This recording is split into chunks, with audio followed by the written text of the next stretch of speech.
আসসালামু আলাইকুম বন্ধুরা, আশা করি আপনারা সবাই ভালো আছেন এবং সুস্থ আছেন। ইয়ামা R15B4 রেসিং ব্লু কালার বাইকটির দাম কত সেটা আজকের ভিডিওতে আমি আলোচনা করব। ইয়ামা R15B4 racing blue colour quick shifter বাইকটির প্রাইস কত চলতেছে সেটা আমি বলে দিচ্ছি। ভিডিওটি প্রথম থেকে শেষ পর্যন্ত আপনাদের ধৈর্য সহকারে দেখতে হবে, তাহলে বুঝতে পারবেন। চলুন কথা না বাড়িয়ে ভিডিওর মূল টপিকে যাই। তবে এখনও পর্যন্ত যারা আরমান সারোয়ার ইউটিউব চ্যানেলটি সাবস্ক্রাইব করেন নাই তারা অবশ্যই আরমান সারোয়ার ইউটিউব চ্যানেলটি সাবস্ক্রাইব করে ফেলবেন, যেন পরবর্তী আপডেট নোটিফিকেশন পেয়ে যান।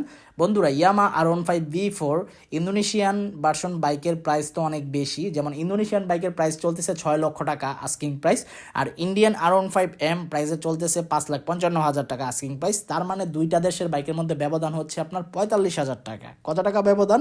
45,000 টাকা। তো যারা নিতে চান আপনারা বুঝতেই পারতেছেন, যাদের বাজেট নিয়ে কোনো প্রবলেম নাই তাহলে ইন্দোনেশিয়ান বাইক ক্রয় করতে পারেন, আর যাদের বাজেট নিয়ে প্রবলেম আছে তারা ইন্ডিয়ান বাইক ক্রয় করতে পারেন।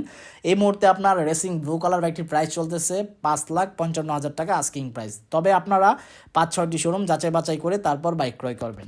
ইয়ামা R15B4 Indian racing blue colour বাইকটি কিন্তু সর্বপ্রথম বের হয়েছে ব্লু কালার, তারপর অন্যান্য কালার বাইক বের হয়েছে, আর এখনও নিত্য নতুন কালার বের হচ্ছে।